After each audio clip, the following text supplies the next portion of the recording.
बिस्मिल्लाहिर्रहमानिर्रहीम। अस्सलाम वालेकुम नाजरीन, मैं हूं यूनुस बेग एडवोकेट और आप देख रहे हैं यूट्यूब चैनल। नाजरीन, आज हम बात करेंगे अगर किसी शख्स की जायदाद पर गैर कानूनी तरीके से कोई शख्स या कोई ग्रोह या कोई कब्ज़ा ग्रुप जो है वो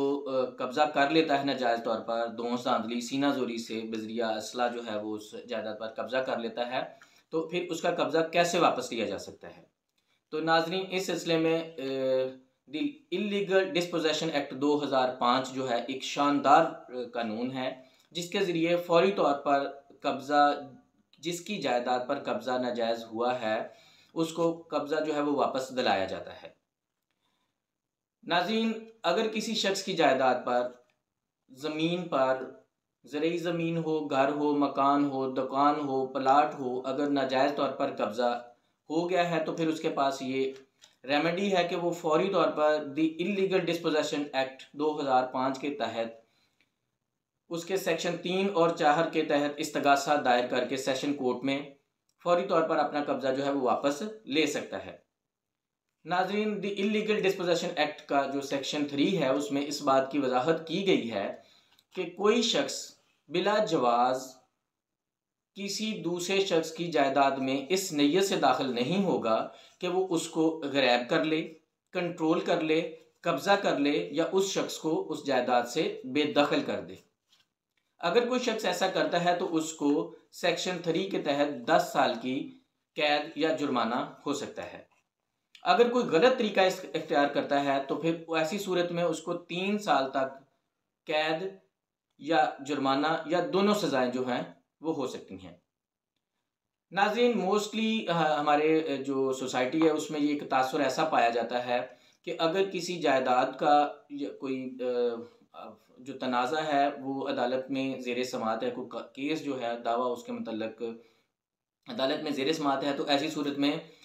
अगर कोई मुखालिफ फरीक है उस जायदाद पर, उस प्रॉपर्टी पर कब्ज़ा कर लेता है तो फिर ऐसी सूरत में द इलीगल डिस्पोजेशन एक्ट 2005 के तहत इस्तगासा जो है वो दायर नहीं किया जा सकता, यानी कि ऐसी सूरत में कार्रवाई उसके ख़िलाफ़ नहीं हो सकती। तो ऐसा बिल्कुल भी नहीं है, ऐसा हरगिज़ नहीं है। अगर अदालत, सिविल अदालत में आपका कोई दावा पेंडिंग है, किस जायदाद का तनाज़ा आपका चल रहा है और दावा ज़ेर समाअत है, इस ज़ेर समाअत दावा होने के बावजूद अगर कोई मुखालिफ फरीक आपकी जायदाद पर नाजायज़ तौर पर काबज़ हो जाता है तो फिर आप द इलीगल डिस्पोजेशन एक्ट के तहत जो है वो कार्रवाई करते हुए इस्तगासा जो है सेशन कोर्ट में दायर कर सकते हैं। नाज़रीन, सेक्शन 4 जो है उसमें इस बात की वजाहत की गई है कि इस जो द इलीगल डिस्पोजेशन एक्ट का ये जो जुर्म बनता है, अगर कोई नाजायज़ कब्ज़ा करता है तो इसके तहत जो जुर्म है वो नाकाबिले दस्त अंदाज़ी है, यानी कि पुलिस जो है वो इसमें FIR दर्ज नहीं कर सकती। अगर आप पुलिस के पास जाते भी हैं और FIR दर्ज करवाना चाहते हैं तो पुलिस FIR दर्ज नहीं करेगी, वो भी आपको यही कहेगी कि आप इलीगल डिस्पोजेशन एक्ट के तहत जो 2005 है उसके तहत इस्तगासा सेशन कोर्ट में दायर करें, यानी कि इसके ख़िलाफ़ आपको इस्तगासा ही दायर करना पड़ेगा, आपकी FIR जो है वो नहीं होगी। नाज़रीन, इसका जो सेक्शन 5 है उसमें इस बात की वजाहत की गई है कि अगर इस्तगासा दायर होने के बाद अदालत ये समझती है कि इसमें जो तफ्तीश है वो होनी चाहिए, तो जो अदालत है, सेशन कोर्ट जो है वो किसी SHO के ज़रिए, जो उस मतलका जो SHO है उसके ज़रिए उसकी जो तफ्तीश है वो करवा सकती है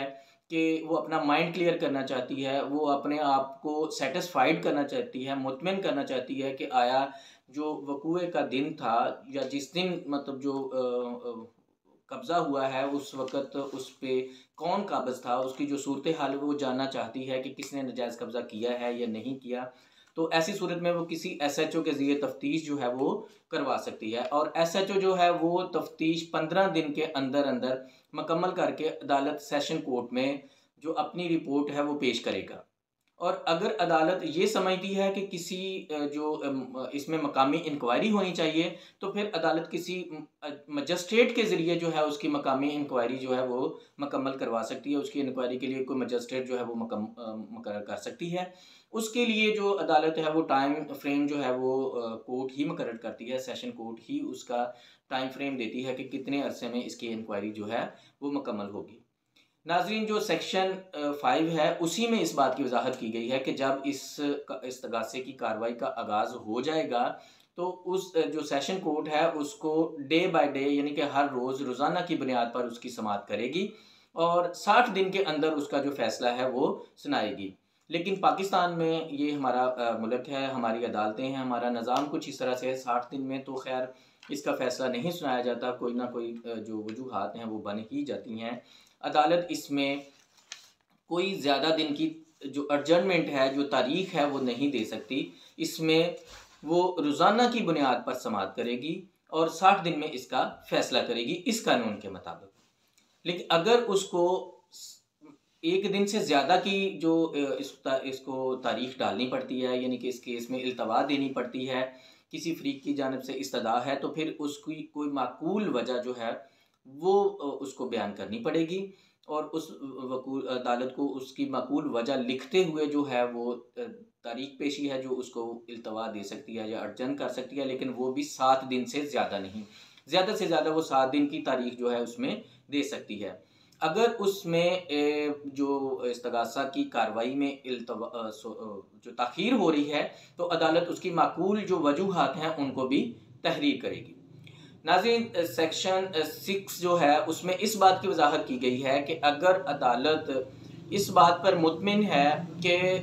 जो इस्तगासा में वक़्त वक़ुआ वक़्त तारीख दिन जो बताया गया है उस वक़्त तक दोनों फ़रीक़ैन जो है, दोनों पार्टीज़ में से अगर कोई भी पार्टी जो थी वो काबिज़ नहीं थी, तो फिर ऐसी सूरत में अदालत जो है उस जायदाद को अपनी तहवील में ले लेती है, उसको जायदाद को कुर्क कर लेती है और अपनी तहवील में ले लेती है। नाज़रीन, सेक्शन जो 7 है उसमें इस बात की वजाहत की गई है कि अदालत अगर दौरान समाअत इस बात से मुतमिन हो जाती है, उसका माइंड जो है वो क्लियर हो जाता है, इंक्वायरी से हो जाता है, तफ्तीश से हो जाता है या इस्तगासा के दौरान समाअत ही जो उसके हालात वाक़यात हैं अदालत के सामने आते हैं कि इस पर नाजायज़ कब्ज़ा हुआ है, यानी कि इस्तगासा करने वाले की जायदाद पर नाजायज़ कब्ज़ा हुआ है,